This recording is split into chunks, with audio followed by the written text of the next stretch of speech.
Sirat Sayf ibn Dhī-Yazan. Arabic. The biography of Sayf ibn Dhī-Yazan is a popular Arab romance dating, according to experts, to somewhere between the 16th and 16th century CE. This romance is a mixture of epic and pure fantasy, and is inspired ultimately by the life of its eponymous hero Sayf ibn Dhī-Yazan. Introduction. Sayf ibn Dhī-Yazan was a king of Yemen who reigned in the 6th century CE. He owes his fame to the fact that he belonged to the rich Yazanite dynasty which ruled the Amorite kingdom, and for his struggle against the Aksumite invasions from Ethiopia.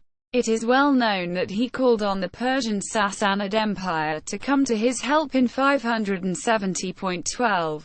His exploits made him the perfect literary hero for a literature produced in reaction to the Christian Crusades in the Middle Ages, which sought to portray the triumph of Islam, especially against the Aksumites who, after threatening Yemen in the 6th century, seriously slowed down the expansion of the Muslims in Abyssinia.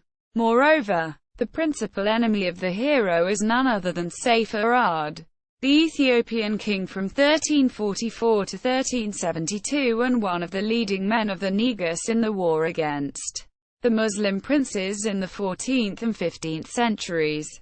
The reference to this king is one of the rare elements that allow us to date the biography as a late work. The world it deals with is therefore directly inspired by problems that were contemporary with the period when it was written. What makes it original, however, is the combination of these questions at the time it was composed, and a very special atmosphere in which magic and myths predominate. Primary sources and literary forms. The Sīrats, a completely separate literary corpus. There are 5 Sīrats that form a literary corpus of popular epics, often authoritative, belonging properly to the Arabo-Persian world. And to this corpus belongs the Sirat Sayf ibn Dhī-Yazan. The best known of these, though, and the most studied, is the Romance of Baybars, the first volumes of which the French publishers Editions ACTE Sud is planning to publish. Apart from that, Jean-Claude Garcin has gathered a collective of researchers to produce articles on this work in Lecture du Roman de Baybars, which permits an historical approach to this type of source. Primary sources of the Sīrat. The Sirat Sayf ibn Dhī-Yazan is known thanks to a number of different manuscripts. The oldest appears to be the manuscript of the Bibliotheca Ambrosiana in Milan, R.N. dating from the 16th century in 9 volumes, and some 800 folios. 2 other manuscripts are available in France. The manuscript in the Bibliothèque Nationale de France, manuscript No. 3812-3813, dating from 1197-1783, and that in the library in Strasbourg, R. No. 4279. The second volume of a complete manuscript of the 1001 Nights, No. 42784281. It is in fact a later version, Fol. 81a 419a, dating from the 19th century. Finally, there are some other manuscripts known in Cairo, dating respectively to 1294, 1877 and to 1322-1904, edited and translated editions. The studies of the Sīrat also refer to an edited version published by Maktabat al-Jamhuriya in Cairo. Volumes 1 to 4 of this edition were particularly used by Lena Juc, the author of a translation containing narrative passages from the Sīrat in English. Finally, a French version was proposed by Ali Bey in Istanbul, the 19th century. Resume. The story revolves around 3 main locations which form cycles. Yemen, the land of origin, forms the departure point for the epic, which gets going very quickly with the voyage of Dhī Yazan, father of the hero. to Abyssinia. This is the second location of the epic where all the events take place linked with the youth of the hero. Finally, the Egyptian cycle begins with the quest for the Book of the Nile. If Sayf ibn Dhī-Yazan find this book, he will be able to sail down the course of the Nile as far as Egypt, the pure land and refuge of the hero and of his peers tyrannized by the negus Sayf. The Yemeni Cycle. The romance opens with a prologue retracing the conquest of Dhī-Yazan, the hero's father, in Yemen and further afield in Arabia. We are told how he and his armies were converted to monotheism thanks to his vizier Yathrib, a learned man who had read the holy books, and who believed in the imminent arrival of the Prophet Muhammad. They followed a kind of Islam even before Islam, which was known as the religion of Abraham. Ibrahim, which the hero has as his mission to defend and to propagate everywhere. Once Dhī-Yazan has converted, he allows his vizier to found the city of Yathrib, which would become the future Medina, city of Muhammad. The victorious conquests of Dhī-Yazan take him as far as Abyssinia. Having fallen for the charms of this region, he settles and founds the city of Al-Hamra, incurring the wrath of Sayf, the ruler of the kingdom. He marries Kamaria, a sorceress sent by Sayf to poison him, but who fails in her mission despite everything. She manages to make him fall in love with her, and he names his regent after his death, eager to achieve power for herself. A few months later she abandons their infant Sayf in the desert. The Abyssinian Cycle. Sayf is then found by an Ethiopian king, Afra, who raises him like his own son and calls him Wash al-Fala, completely unaware of the identity and the royal origins of Sayf. Sayf is brought up bearing his new name and falls in love with his milk sister, the daughter of Afra, called Shama. After waiting for his reputation to grow sufficiently, Wash al-Fala asks for the hand of Shama. In order to prove that he deserves this, he is given a series of tasks. During the course of one of these, Wash al-Fala gets to know a hermit who reveals to him the secret of his birth and his true identity. Wash al-Fala resumes his original name Sayf ibn Dhī-Yazan, converts to Islam and takes his destiny into his own hands. Here the story is actually about the doctrine of predestination.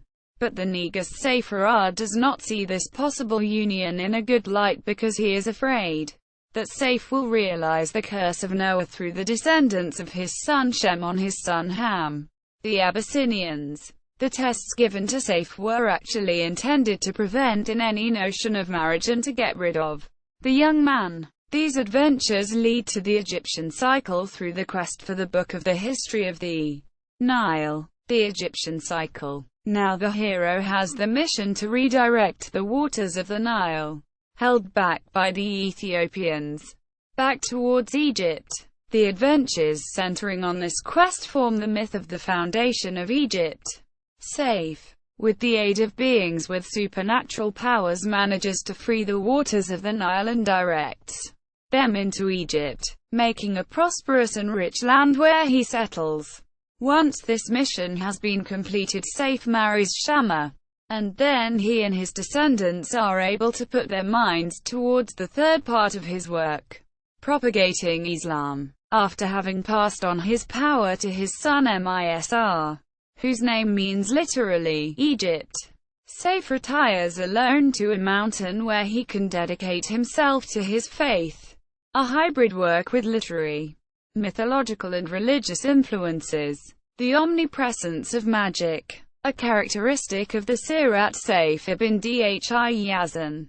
The Sīrat is striking by the importance it gives to the fantastic and to fables. During the course of his adventures, related very briefly above, the hero is constantly helped or hindered by supernatural personalities. He is, for example, assisted by Khidr, master of the occult world. In the most critical moments, he is helped by the soothsayer Akela in his quest for the book of the history of the Nile. In the opposite camp we find numerous motifs of Oriental and Islamic phantasmagoria such as jinns and ghouls, which even assume the form of Sayf's mother Qamariya. Sayf, Sayf's enemy, is himself advised by two Magi who are sorcerers, Sakardis and Sakadin, who are the careful planners of the tests given to Sayf in the hope of leading him to his destruction. Thus the characters confront each other, some aided by talismans in the Islamic tradition and some not, representing good and evil in the service of the divine will. Influences taken from Arabo-Persian literature. Despite this flood of the fantastic and of magic, there are quite a number of motifs taken from the literary tradition of 1001 Nights. The Sīrat of Sayf is essentially a collection of various tales. Thus, for example, the love story of Sayf undoubtedly finds its parallel in another folk tale from Arab literature, the story of Ajib and Garib.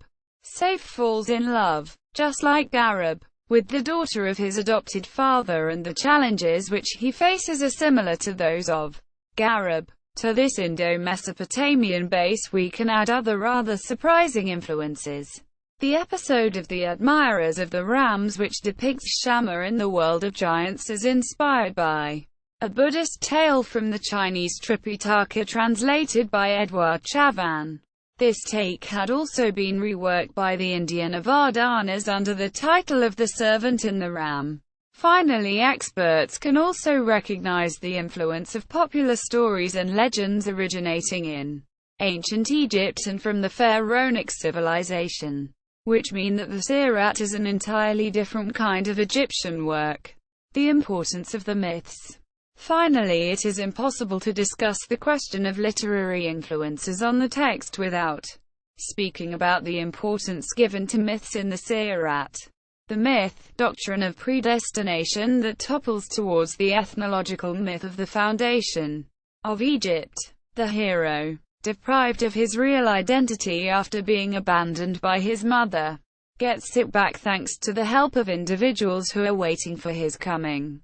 And in this way he fulfills his destiny indeed.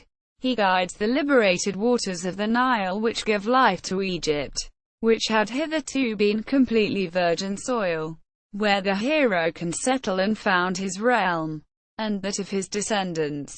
These various aspects crystallize around the influence of the legend of Moses in the Sīrat. Abu Bakr Krabi defends this idea in his article and demonstrates well the parallels between Moses and Sayf, abandoned by the mother, adopted by the enemy king, realization of a prophecy, Moses freeing the Jews enslaved by the Egyptians. In the case of Sayf, realizing Noah's vow by enslaving the Hamites. Sayf appears like a new prophet, and the Egyptians, criticized since the Mosaic era, seem to be erased by the founding of a new kingdom, an incarnation of goodness. Thus the Egyptian image is considerably improved, something that was not without significance in the historical context at the time this work was composed. An underlying criticism of Mamluk politics in the 15th century. The role of the author's anonymity. In estimating that the Sīrat of Sayf ibn Dhi Yazan dates back to around the 15th century, we are placing it in the historic context of the Mamluk Empire. Now it so happens that at that time the Mamluks were losing popularity among the Egyptian population, and that there was a resurgence of the established political Islam, especially because of the growing menace of the Ottoman Empire. This criticism of the regime underlies the Sīrat, and it is allowed to be expressed because the authors remain anonymous. This anonymity enables them to write openly and tackle themes that would not be possible in an Islamic empire where the ulama, important religious scholars, are firmly opposed to such romantic biographies. Sayf ibn Dhi Yazan, an exemplary model of a Muslim sovereign. The hero Sayf ibn Dhi Yazan is an example, the ideal Muslim prince, and more precisely a practical example of Arab chivalry. Fauziya, handsome, charismatic, intelligent, courageous, generous and resigned to fate. This model is diffused by means of the literature of notable Qur'ans before it became popular literature, and may have had the objective of reminding the Mamluks of the military methods that had contributed to their success. Sayf ibn Dhi Yazan is thus the incarnation of a jihad figure, having defeated the Abyssinians, who were presented as worshippers of Saturn and therefore as unbelievers. The chronological gap between the historical existence of Sayf ibn Dhi Yazan and his anachronistic and romanticized use in the Sīrat allows a freedom of auspicious tone to the criticism of the regime at that time. The way that Sayf ibn Dhi Yazan is built up as a hero propagating Islam was without doubt encouraged by the event that triggered writing of the Sīrat, which was, according to Jean-Claude Garcin, the capture of Zila in modern-day Somalia by Yeshaki, the Ethiopian Negus, in 1415, and the jihad that followed it until 1445 without the Muslims getting the upper hand over the Ethiopian power. In fact, the Sīrat could provide comfort to the Egyptians despite the lack of victories. Mirror of social questions burning with topicality. The theme of conflict between Muslims and Christians, Egyptians and Ethiopians, also enables us to examine a topic of hot debate at the time this work was written, that of relations between blacks and whites. The Christian Ethiopians close to the Egyptian Coptic community. Black eunuchs are everywhere in Cairo in the 15th century, and this fact actually raises concerns for the population, as does the question of being pro-slavery. The Sirat Sayf ibn Dhi Yazan gives a ready-made justification for the domination of the Arabs over the Ethiopians and over the blacks in general, by means of a Muslim and medieval interpretation of the biblical text of the Curse of Ham. According to the tradition used in the Sīrat, Noah was asleep when the wind lifted his clothes, leaving him naked before the eyes of his sons, Sam and Ham. Ham made fun of his father while Sam covered his father up, while reproaching his brother for his lack of respect. This altercation woke Noah, who, learning of the reaction of his son Ham, declared, "O Ham, may God blacken your face and make all your progeny black and end up one day serving the white progeny of your brother Sam." The biblical text in Genesis 9:20-27 makes no mention of a gust of wind that lifted Noah's clothes, but rather speaks about him having been intoxicated, since it was inconceivable in Islam for a prophet to have been drunk. The Muslim theologians have modified the biblical text. The question of Ham's skin being blackened as a result of Noah's curse appears nowhere else in the Bible. In fact, the curse does not actually concern Ham, but his son Canaan, so the biblical text has been reworked. This Muslim exegesis was very current in the medieval period. We can then conclude that this work of fiction responded to the expectations of a determined public, and the numerous references in it were put to use to defend and expand Islam.